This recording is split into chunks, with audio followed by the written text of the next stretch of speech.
Yeah, ladies and gentlemen, you're welcome to interesting series, I hope, of looking through creative writing in a nuanced way and then bringing in a number of perspectives that we might not really have been cognizant of. Now, the last time we were together, we started by looking at children's literature, and we got to the point where we tried to clarify what children's literature entails, and the difference between children's literature and juvenilia.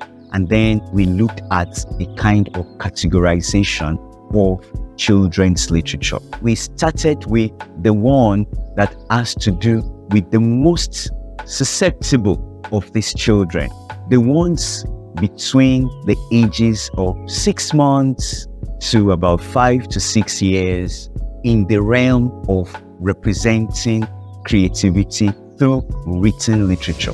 Now, let's continue with that lesson. The last time we were together, we began to find some conversations among these characters. Now you notice certain things. One, the characters are in multiple colors. They are children. They have space to operate with. And what is going on here is what they are doing and the dialogue going on, which I told us the teacher will be doing for them in bringing them gradually into literature, into the world of creative consumption, the world of following. Let me even put this way. Have you noticed that when you read any novel, you are actually seeing pictures?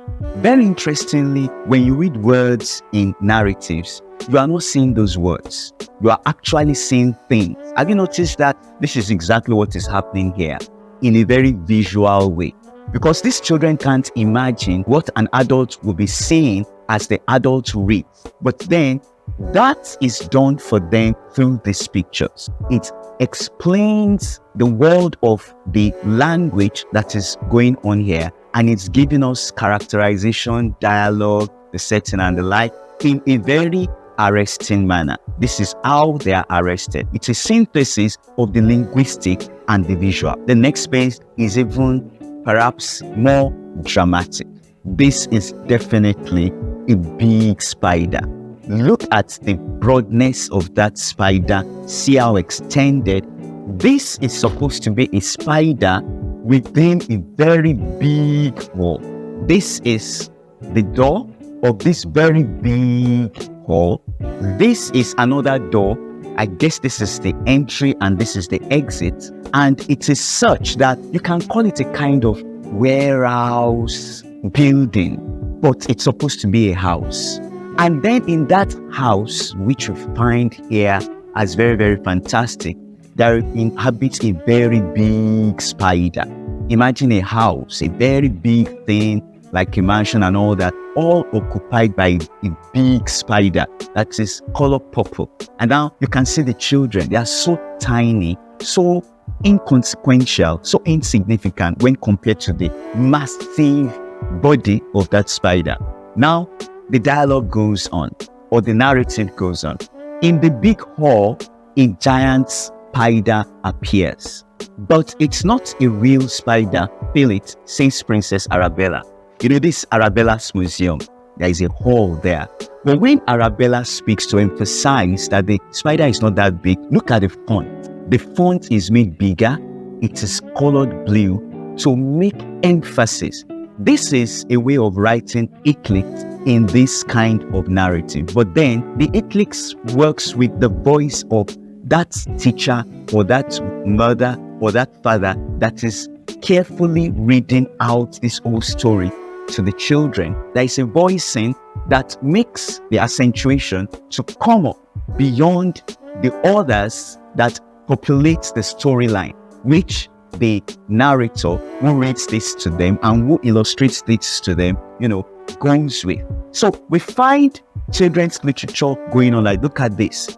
This is another scene entirely. This is another development in the storyline. But look at the colors. Look at how that all is populated with something else.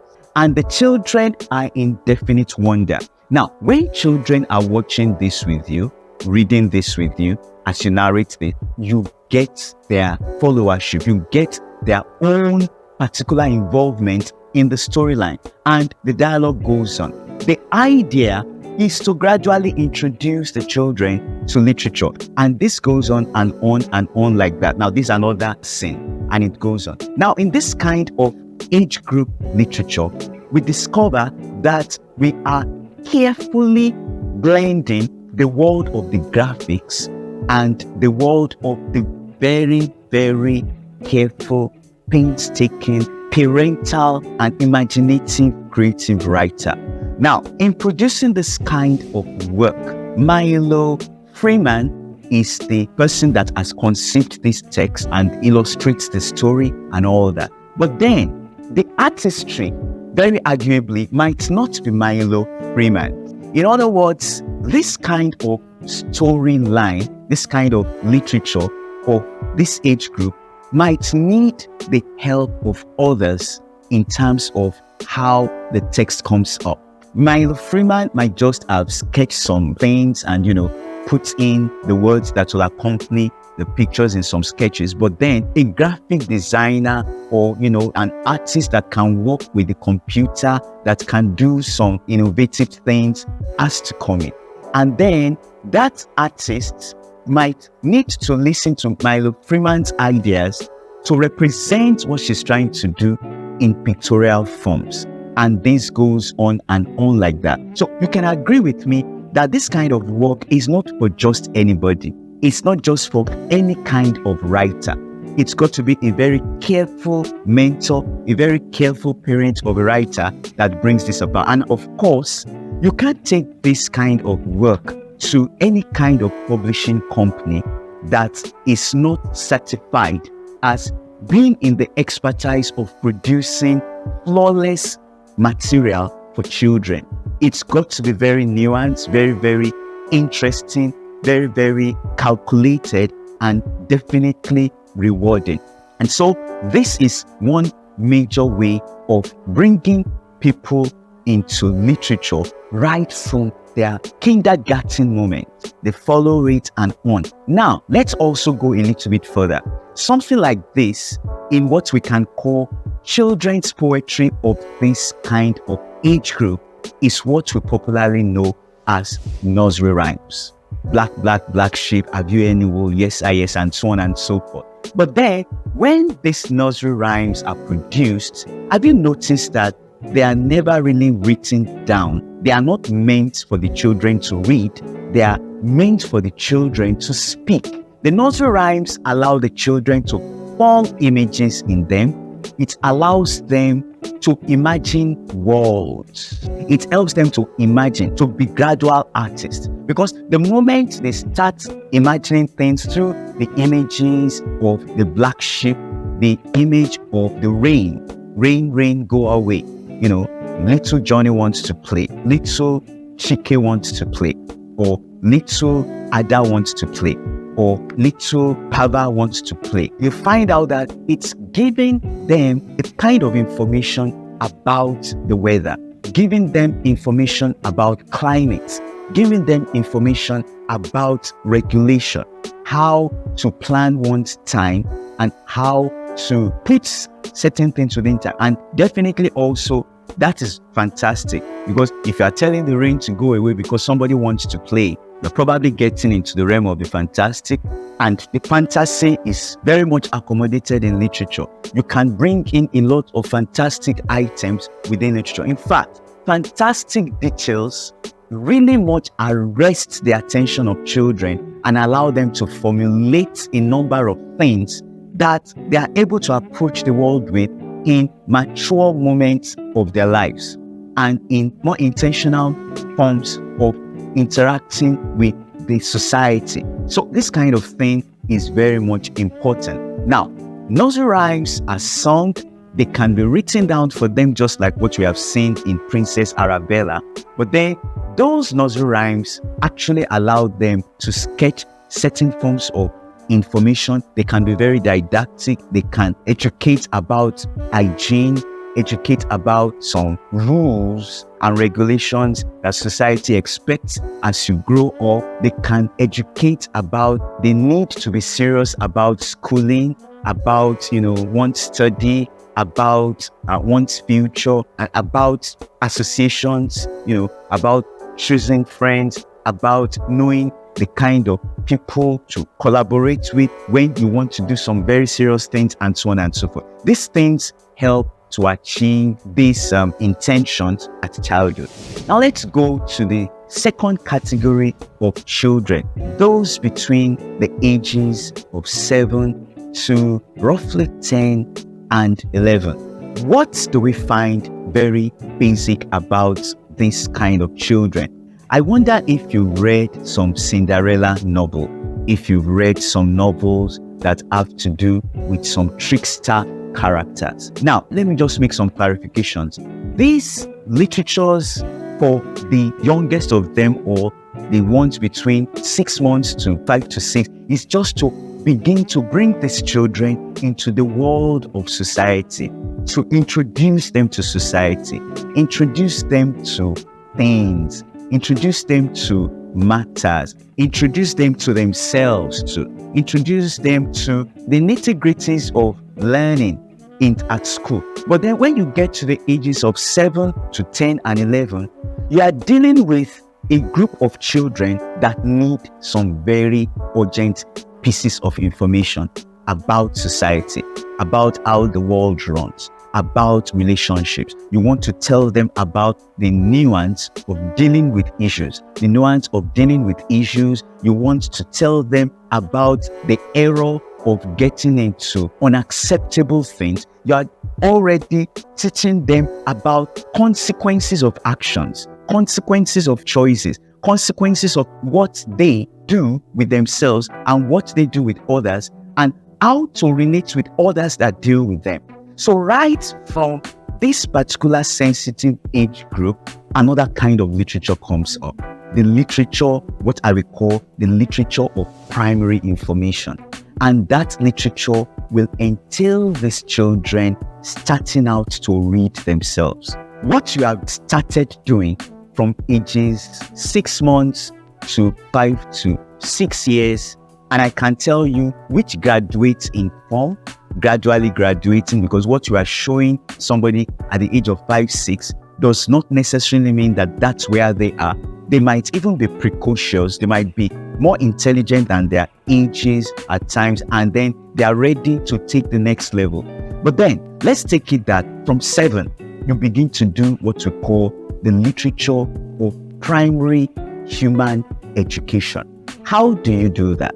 Now, this is the moment where you begin to deliberately create themes, where thematic preoccupations are carefully considered. In this one, the author is not serious about themes. He's not serious about ideology, not very serious about the intricacies of relationship, but the author is bringing people to gradual understanding of the children's environment. But at the level of the 7 to 10 to 11, you are dealing with children that must be informed about a number of things. That's where the story takes a little bit of pace in terms of narrative, in terms of the use of language, in terms of the use of words, in terms of the gradual introduction of imagistic language, of didactic phenomena, of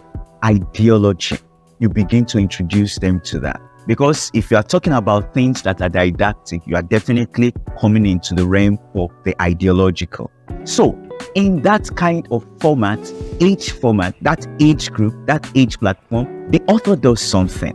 That is where you begin to give stories of illustration, stories of life events, short life events that have to do with developments at home, encounters in the society, certain minor accidents, certain minor things that happen in the negative, and then you begin to introduce the audience into those intricacies, those things that will have to be seen as puzzles that take them into solving those problems.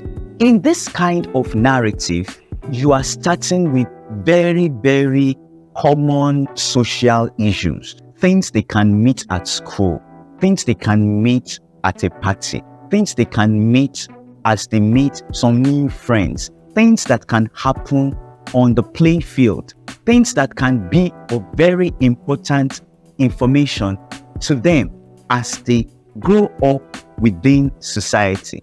Information about schooling, information about industry, information about believing in oneself, information about choices. You are giving them in larger scales. And then in this kind of situation, what you do is to know that there is going to be more of language use, more of words, more of letters and all that can go into the next page. For example, the page starts with a narrative and then it is sprinkled with a certain illustrative picture, and then the next page goes on like that, and perhaps you might make the next one not so very, very visual. The whole page could be all about the story, but the next page could have some pictures. Gradually, you are taking away the world of following stories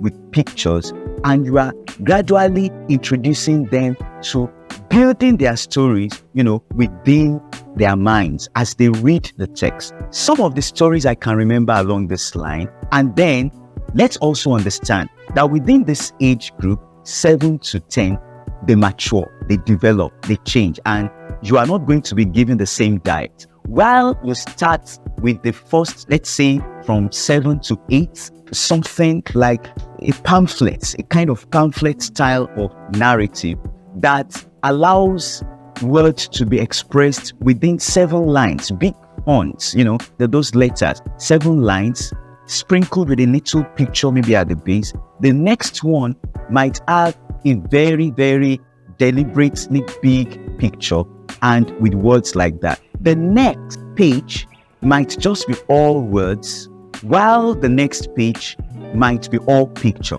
And then the next 2 pages, you may have all words, then about 3/4 of words and a little picture and all that, and it goes on like that. Now, from pages 9 to 10, it might now be a situation where you have words with lower fonts that accommodate about 13 lines, 14 lines, okay? And then the next page has a little illustrative picture, and then you go on like that, maybe words, a number of words populating that page, and the next page is populated by words about 3/4 long and a little picture. And then the next 2 pages might begin to experiment with saying the story without putting any picture.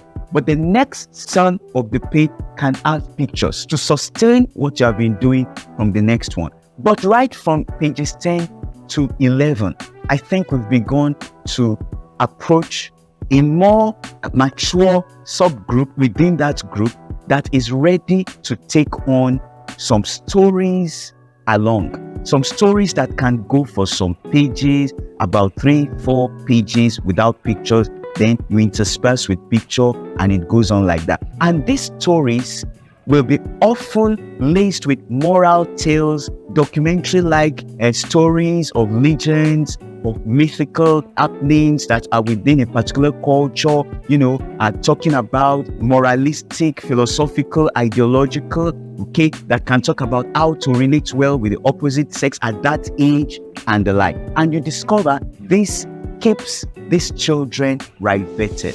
Ladies and gentlemen, we'll continue with this exposition in the next encounter. Please make sure you like this, make sure you subscribe, and please let this go around, share with your contacts. Thank you very much.